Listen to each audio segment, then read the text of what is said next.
बच्चों, पिछले वीडियो में जो है हम लोगों ने वैद्युत धारा के बारे में पढ़ा था। ठीक, श्रेणी क्रम, समांतर क्रम, संयोजन पढ़ा, प्रतिरोध विशिष्ट प्रतिरोध में संबंध पढ़ा, उस पर आधारित हमने सवाल लगाए। ठीक है, और हमने जो है पिछले वीडियो में 2 न्यूमेरिकल लगाए थे। तो एक न्यूमेरिकल हमारा ये था जो है ऐसे इस तरह का था।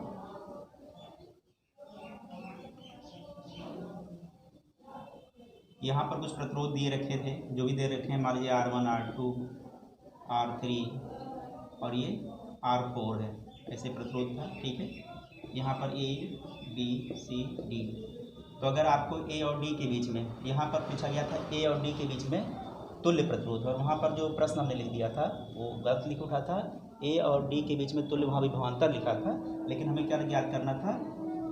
A व D के बीच तुल्य गति। ठीक है, तो हमने उसमें क्या था, तुल्य प्रतिरोध के लिए सवाल लगाया था। ठीक है, तुल्य विभावांतर नहीं, वो गलत शब्द था, गलत लिखा था, तुल्य प्रतिरोध में ज्ञात करना था। ठीक है, तो उस तरह से हमने आपको समझाया था। बस यही आप जो अपने दिमाग में उसका सुधार कर लीजिए और कुछ नहीं। ठीक, ये बात थी। अब आज हमें क्या पढ़ना है? वैद्युत धारा के चुंबकीय प्रभाव। एक नया अध्याय है, वैद्युत धारा का चुंबकीय प्रभाव। ठीक है, तो जैसा हम जानते हैं कि एक चुंबक के चारों तरफ क्या होता है, चुंबक का प्रभाव होता है। सेम ऐसे ही जब किसी चालक तार में धारा प्रवाहित होती है तब भी उसके चारों तरफ क्या होता है? चुंबक का प्रभाव होता है।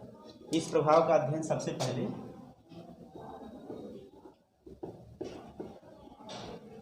ओर्स्टेड ने किया। किसने किया? ओर्स्टेड ने किया, और 1820 में उन्होंने देखा कि अगर मान लीजिए कोई चालक तार है और इससे क्या करते हैं, एक सेल से हम जोड़ देते हैं, इसका नाम है A और B, चालक तार का नाम। ठीक, तो धारा ऐसे प्रवाहित होती है। ठीक, क्या देखा उन्होंने? सपोज करिए शुरू में ये धारा इसमें प्रवाहित नहीं हो रही है और एक चुंबकीय सुई यहाँ पर उन्होंने ऐसे रख दिया। ठीक है, ये N सिरा होता है और इसका क्या होता है, ये S सिरा होता है। तो चुंबकीय सुई अपने सामान्य अवस्था में जैसे थी वैसे ही पड़ी है। जैसे ही क्या करते हैं, इस कुंजी को ऑन करते हैं, इसमें धारा प्रवाहित हो जाती है A से B की ओर। तो हम क्या देखते हैं, चुंबकीय सुई विक्षेपित हो जाती है, घूम जाती है। और जब धारा की दिशा को पलट देते हैं तो चुंबकीय जो सुई है इसके विक्षेप की दिशा भी पलट जाती है। तो क्या प्रूव हुआ इस बात से? तो हम क्या देख रहे हैं कि जब उन्होंने देखा कि जब धारा प्रवाहित होती है तब ये चुंबकीय सुई विक्षेपित होती है, और जब धारा का प्रवाह नहीं होता है तो चुंबकीय सुई विक्षेपित नहीं होती है। यानी कि धारा के प्रवाहित होने से इसके चारों तरफ एक क्षेत्र उत्पन्न हो जाता है। उस क्षेत्र को हम क्या बोलते हैं? चुंबकीय क्षेत्र बोलते हैं। ठीक है, तो वैद्युत धारा का चुंबकीय प्रभाव क्या है? वैद्युत धारा के प्रवाह से जो है, वैद्युत धारा के प्रवाहित होने पर चालक तार के चारों तरफ चुंबकीय क्षेत्र उत्पन्न हो जाता है। ठीक है, इस प्रभाव को हम लोग कहते हैं वैद्युत धारा के चुंबकीय प्रभाव। ठीक है, तो वैद्युत धारा के चुंबकीय प्रभाव क्या है? चालक तार में धारा प्रवाहित होने पर उसके चारों ओर चुंबकीय क्षेत्र उत्पन्न हो जाता है। इस प्रभाव को वैद्युत धारा का चुंबकीय प्रभाव कहते हैं। ठीक है, अब इसमें हमें पढ़ना है इसके बाद में चुंबकीय क्षेत्र।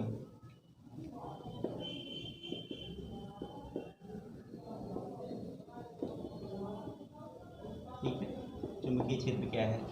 इसे कहते हैं हम लोग चुंबकीय क्षेत्र। तो सपोज एक हमारा ये चुंबक है, और जब चुंबक के पास में कोई सुई लाते हैं कहीं, तो हम देखते हैं कि वो चुंबकीय सुई हमारी विक्षेपित हो जाती है। ठीक है, चुंबकीय सुई हमारी विक्षेपित हो जाती है। चुंबकीय सुई को यहाँ रखें, चुंबकीय सुई को यहाँ रखें, यहाँ रखें, यहाँ रखें, यहाँ रखें, यहाँ रखें, लेकिन हम क्या करते हैं, जब इससे दूर रखते हैं, चुंबकीय सुई को कहीं दूर रखते हैं, तो हम देखते हैं चुंबकीय सुई अपने समान स्थिति में होती है। उस पर, इस चुंबकीय सुई पर इसका कोई प्रभाव नहीं होता। लेकिन जब यहाँ पर लाते हैं या यहाँ पर लाते हैं तो हम क्या देखते हैं, चुंबकीय सुई जो है घूम जाती है इसके प्रभाव में आने पर। ठीक है, चुंबकीय सुई कुछ इस तरह से हो जाती है, इस तरह से, ये L सिरा और ये क्या है, S सिरा। यहाँ पर लाते हैं कुछ इस तरह से रहती है। तो क्या होता है, ये चारों तरफ का वह क्षेत्र है जिसमें क्या है, इस चुंबक का प्रभाव है। तो इस वाले क्षेत्र में, इस वाले क्षेत्र को जिसमें इस चुंबक का प्रभाव, उसी को क्या कहते हैं? चुंबकीय क्षेत्र। ठीक है। तो चुंबक के चारों तरफ वह क्षेत्र जिसमें चुंबक का प्रभाव होता है चुंबकीय क्षेत्र कहलाता है। ठीक है। चुंबक के चारों तरफ वह क्षेत्र जिसमें चुंबक का प्रभाव होता है चुंबकीय क्षेत्र कहलाता है। यानी कि ये वाला रीजन पूरा क्या कहलाएगा, इस वाले रीजन को चुंबकीय क्षेत्र कहेंगे। ठीक है। इसका प्रभाव जहाँ तक रहेगा वहाँ तक के क्षेत्र को हम लोग क्या बोलेंगे, चुंबकीय क्षेत्र। ठीक। अब दूसरी चीज़ क्या है, चुंबकीय बल रेखाएं।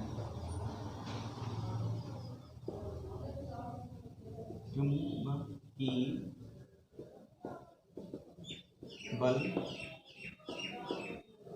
रेखाएं। ठीक है।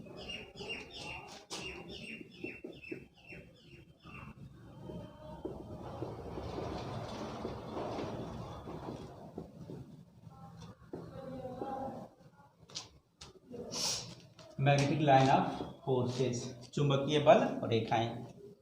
ये चीज़ क्या होती हैं, सपोज ये हमारा चुंबक है, एक दंड चुंबक है ये, इसका एक सिरा N और एक सिरा S। ठीक है। अगर हम यहाँ पर कोई चुंबकीय सुई रखते हैं तो चुंबकीय सुई का N सिरा ये रहता है और S सिरा इस तरह से रहता है। और जब हम चुंबकीय सुई को यहाँ पर कहीं रखते हैं तो ये N सिरा है और ये इसका क्या है, S सिरा है। और चुंबकीय सुई को हम लोग यहाँ रख दें, ये N और ये S यहाँ रख दें तो इस तरह से हो जाती है N और S सिराएँ। और जब यहाँ पर रखते हैं तो इस तरह से होती आती है। इसके प्रभाव ये क्या कर रही है, ऐसे घूम रही है। सेम इसी तरह से जब हम लोग यहाँ पर रखते हैं इस तरह से, यहाँ पर रखते हैं तो इस तरह से, यहाँ पर लाते हैं तो इस तरह से घूम जाती है। ठीक है। तो जब हम इसके चार जैसे ही चुंबकीय सुई को आगे बढ़ाते हैं तो चुंबकीय सुई के प्रभाव में इस तरह से ऐसे घूमती हुई चली जाती है। ये ऐसे प्रत्येक बिंदुओं पर इस तरह से चुंबकीय सुई क्या करेगी, ऐसे ऐसे घूमेगी, ऐसे ऐसे घूमेगी। ठीक है।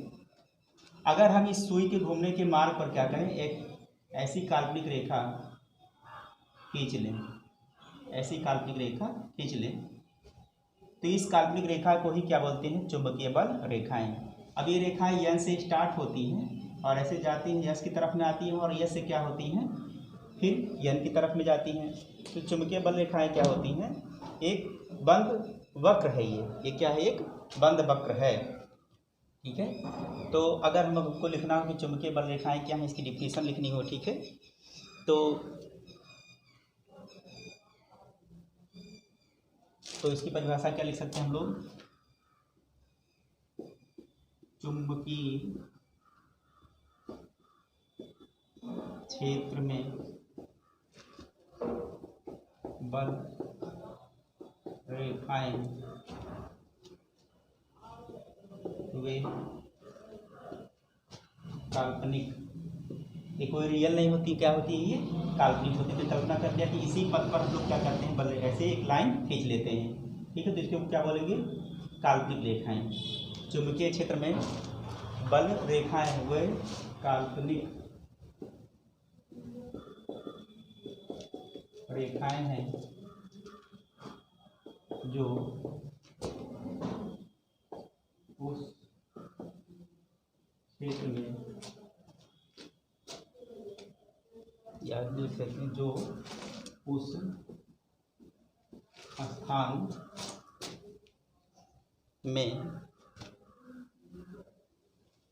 उस स्थान में चुंबकीय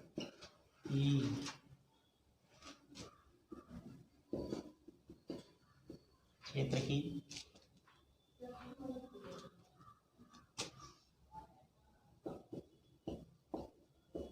दिशा का अभिरत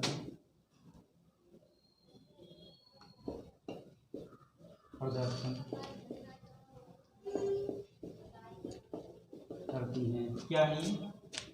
चुंबकीय क्षेत्र में बल रेखाएं वे काल्पनिक रेखाएं हैं, ठीक है, जो उस स्थान में चुंबकीय क्षेत्र की दिशा का अविरत प्रदर्शन करती हैं। दिखा रही होती है कि चुंबकीय क्षेत्र किधर है, ठीक है। जब हम इस सुई को आगे बढ़ाए तो इधर इधर इधर इधर इधर इस तरह से, ठीक है। तो ये चुंबकीय क्षेत्र की दिशा का लगातार ये प्रदर्शन करती हैं। और चुंबकीय बल रेखाएं क्या होती हैं? एक बंद वक्र है। क्या होती है? ये बंद वक्र होती है, जो यन से शुरू होती है, यस पर जाती है, और यस से कहाँ पर होती है? यन की तरफ में आती है, ठीक है। अब चुंबकीय क्षेत्र क्या है? एक सदिश राशि होती है। चुंबकीय क्षेत्र क्या है? एक सदिश राशि है। तो अगर सदिश राशि है तो इसकी दिशा क्या है, ठीक है, इसकी दिशा क्या है? तो जहाँ पर आप देख रहे हैं चुंबकीय कंपास रखा हुआ है, ठीक है, इससे यन की तरफ, इससे यस से यन की तरफ जो खींची गई रेखा होती है, खींची गई रेखा, यही चुंबकीय बल रेखा की दिशा होती है। या कह दें इस तरह से कि अगर ये हमारा जो है यन और यस ये बल रेखा है, तो इस बल रेखा पर कहीं भी किसी भी बिंदु पर, बल रेखा के किसी भी बिंदु पर खींची गई स्पर्श रेखा की दिशा, एक स्पर्श रेखा खींची, ठीक है, तो इस पर खींची गई स्पर्श रेखा की दिशा क्या होती है? उस बिंदु पर चुंबकीय क्षेत्र की दिशा को बताती है, ठीक है। चुंबकीय क्षेत्र सदिश राशि है। अगर इसकी दिशा में जानी है तो चुंबकीय बल रेखाओं पर, चुंबकीय बल रेखा के किसी भी बिंदु पर, ठीक है, मान लीजिए एक पॉइंट यहाँ पर आपको चुंबकीय क्षेत्र की दिशा जाननी है, तो इस बिंदु पर क्या है? खींची गई स्पर्श रेखा की दिशा, खींची गई स्पर्श रेखा की दिशा क्या बताती है? चुंबकीय क्षेत्र की दिशा बताती है, ठीक है। तो ये इस तरह से हम लोग चुंबकीय क्षेत्र की दिशा याद करते हैं, ठीक है। अब इसके पश्चात हम लोग पढ़ेंगे चुंबकीय बल रेखाओं के गुण पढ़ेंगे, ठीक है बच्चों। तो नेक्स्ट टॉपिक में जो है अगले वीडियो में हम लोग चुंबकीय बल रेखाओं के गुण पढ़ेंगे। आज की वीडियो में इतना ही, धन्यवाद।